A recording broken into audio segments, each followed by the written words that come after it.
Hello student, मैं Tara Bharti. Welcome to Tara Bharti classes. और आज हिंदी व्याकरण की क्लास में हम शब्द भेद के पहले भाग यानी कि संज्ञा का अध्ययन करेंगे। और जैसा कि आप जानते हो, इस भाग के अंतर्गत आपको शब्द संज्ञा में समझने को तो बहुत सी चीजें मिलेंगी ही मिलेंगी, साथ ही आप कुछ नयापन भी जानोगे कि संज्ञा के अंतर्गत हमें और कौन कौन से क्षेत्रक को पढ़ना होता है, कौन कौन से अनुभागों को पढ़ना होता है और वो क्यों आवश्यक है। तो फिलहाल हम किसी भी चैप्टर को स्टार्ट करने के पहले आपसे ये कहना चाहेंगे कि आप इस चैनल को लाइक, शेयर और सब्सक्राइब जरूर कर लीजिए, क्योंकि इस संज्ञा को थोड़ा सा नए तरीके से जानने और समझने को मिलेगा। तो आइए चलते हैं क्लास की ओर और देखते हैं संज्ञा से संबंधित हमें कौन कौन सी जानकारी आज की क्लास में सीखने को मिलने वाली है।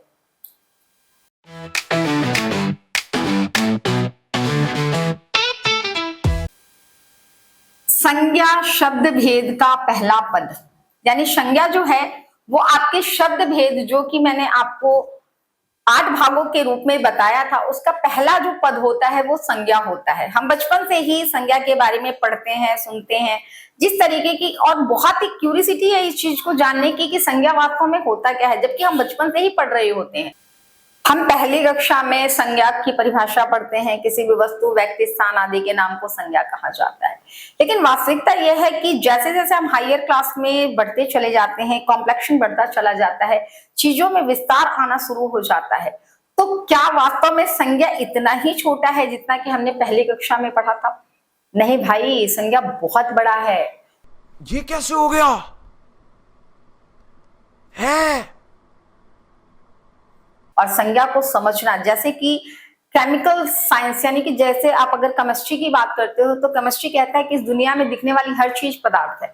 वहीं पे बायोलॉजी ये कहता है कि जितने भी सजीव हैं उन सभी का शारीरिक निर्माण जो है वो कोशिका यानी कि एक सूक्ष्म इकाई से हुआ है।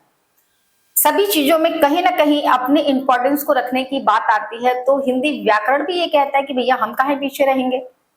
तो हिंदी व्याकरण भी इस बात को पूरी तरीके से सत्यापित करता है कि दुनिया में दिखने वाली हर एक चीज को आप संज्ञा के रूप में परिभाषित कर सकते हो या संज्ञा का दर्जा दे सकते हो।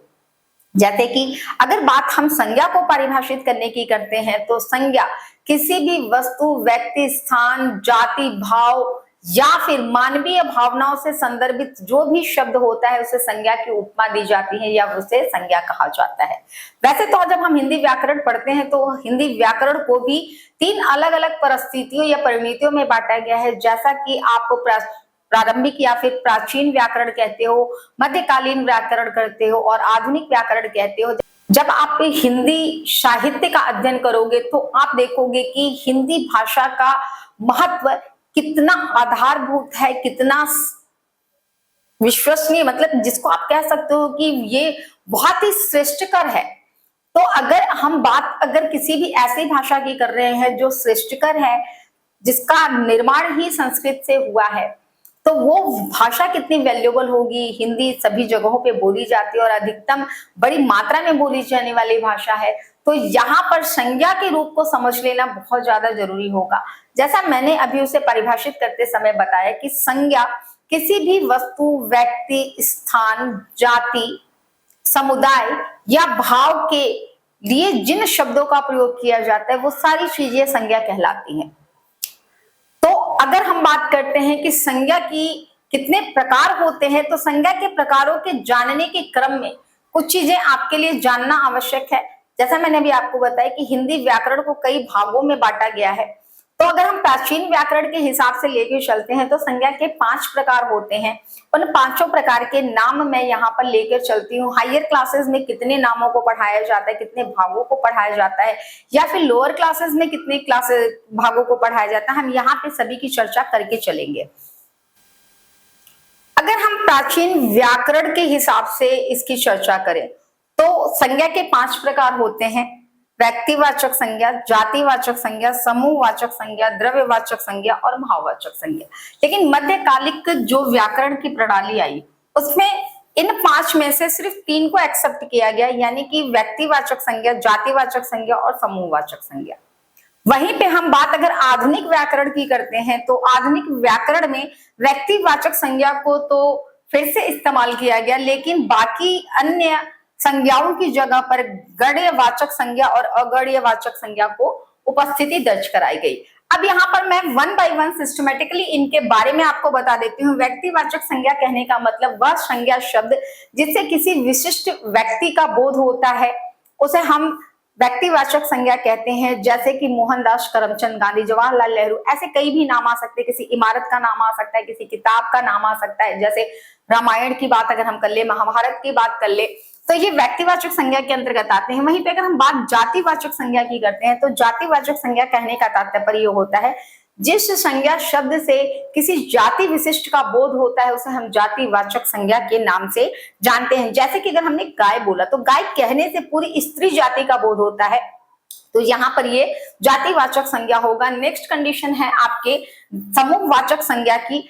जिस भी संज्ञा शब्द से किसी समूह विशेष का बोध होता है उसे समूहवाचक संज्ञा कहते हैं। जैसे गायकों का समुदाय या फिर शिक्षकों का समूह, तो ये पूरा का पूरा कम्युनिटी यानी कि पूरा का पूरा समुदाय पूरी तरीके से प्रस्तावित किया जा रहा है, तो इसे हम समूहवाचक संज्ञा कहेंगे। द्रववाचक संज्ञा, देखिए द्रव और द्रव्य में अंतर होता है। द्रव्य कहने का तात्पर्य लिक्विड होता है यानी कि तरल पदार्थ, वहीं पे द्रव कहने का मतलब होता है किसी भी तरह के पदार्थ, चाहे वो आपका धातु है, अधातु है, पारदर्शी है, अपारदर्शी है, प्रकाशीय वस्तु है या फिर अप्रकाशित पिंड है। आप किसी भी का भी नाम ले सकते हो यहाँ पर, चाहे वो लिक्विड के फॉर्म में हो, सॉलिड के फॉर्म में हो, गैसेस स्टेट में हो, जैसे सोने की घड़ी। तो यहाँ पे सोना जो है वो एक तरह का द्रव है, एक तरह का पदार्थ है। तो ऐसे वाक्य जो शब्द होंगे वो द्रव्यवाचक संज्ञा के अंतर्गत रखे जाएंगे। सबसे लास्ट ही है भाववाचक संज्ञा। तो मानवीय भावनाओं को प्रस्तावित करने वाले शब्द जो कि संज्ञा के श्रेणी के अंतर्गत आते हैं उन्हें हम भाववाचक संज्ञा कहते हैं। या फिर आप कह सकते हो वह संज्ञा शब्द जिससे मानवीय भावनाओं को प्रदर्शित किया जा सकता है उन्हें हम भाववाचक संज्ञा कहते हैं। जैसे कि खुश होना या खुशी, दुख, गम, ये सारे शब्द ऐसे शब्द हैं जो कि आपके भाववाचक संज्ञा के अंतर्गत आते हैं। अब जैसे कि इनमें से जितने भी टॉपिक हैं रिप्लेस किए गए हैं, खास करके मध्यकालिक व्याकरण में व्यक्तिवाचक संज्ञा, जातिवाचक संज्ञा और समूहवाचक संज्ञा को रखा गया है, लेकिन आधुनिक व्याकरण के अंतर्गत सिर्फ और सिर्फ व्यक्तिवाचक को रखा गया है, जिसमें मैंने आपको बताया कि इसकी परिभाषा क्या होती है। अब बात करते हैं गण्यवाचक संज्ञा क्या होता है। मतलब वे संज्ञा शब्द जिसके अंतर्गत वे पदार्थ सम्मिलित किए जाते हैं जिनको हम बहुत ही सरलता से गिन सकते हैं, जिसको इंग्लिश में काउंटेबल नाउन के नाम से जाना जाता है।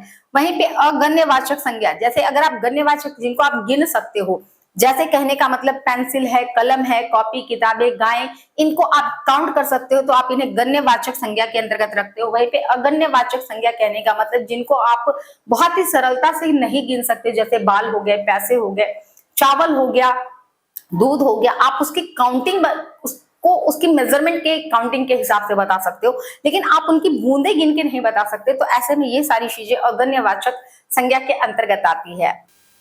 अभी मैंने आपको संज्ञा के समस्त प्रकारों को यानी कि प्राचीन व्याकरण, मध्यकालीन व्याकरण और आधुनिक व्याकरण के हिसाब से बताया।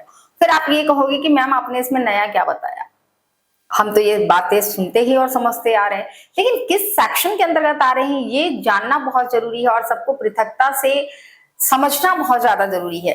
और इसी के साथ एक चीज और भी है जो आपको थोड़ा सा अचंभित करने वाली है, क्योंकि संज्ञा के अंतर्गत ही हम वचन और लिंग का अध्ययन भी करते हैं। कई बार कंफ्यूजन होता है कि क्या वचन और लिंग अलग सेक्शन है, तो नहीं भाई, संज्ञा के अंतर्गत ही हम वचन और लिंग का भी अध्ययन करते हैं। आज की क्लास में हमने संज्ञा के प्रकारों के बारे में सीखा और हिंदी व्याकरण की जो और क्लासेस होने वाली हैं उनमें हम एक एक करके वचन, लिंग और वचन को बदलने के जो तरीके हैं वो भी सीखेंगे कि ऐसे कौन से अव्यय या प्रत्यय का इस्तेमाल करके हम वचनों में बदलाव ला सकते हैं। क्योंकि बच्चों को ये रटवाया जाता है कि नहीं यहाँ पे चाचा का चाची होता है या फिर पंडित का पंडिताइन होता है, तो यहाँ पर हम किस तरह के प्रत्यय या उपसर्ग का इस्तेमाल करके लिंग में परिवर्तन कर सकते हैं या फिर वचन में परिवर्तन कर सकते हैं, ये चीजें बारीकी से समझेंगे, उनके रूल्स को समझेंगे। जिस तरीके से इंग्लिश में सिंगुलर टू प्लूरल चेंज करने के रूल्स होते हैं, ठीक उसी तरीके से हिंदी में भी वचन बदलने के और लिंग में परिवर्तन करने के नियम होते हैं। और यहाँ पर आप लिंग परिवर्तन के नियमों को पढ़कर जाओगे, समझकर जाओगे, जिसमें आपको किसी भी तरीके से मात्राओं की मिस्टेक होने की संभावना नहीं रहेगी और न ही शब्दों में गलतियां होने की आवश्यकता पड़ेगी। तो यहाँ पर ये क्लास खत्म होता है, समाप्त होता है। इसके साथ मैं आपसे विदा लेती हूँ, आपकी टीचर, आपकी मेंटोर तारा भारती। धन्यवाद।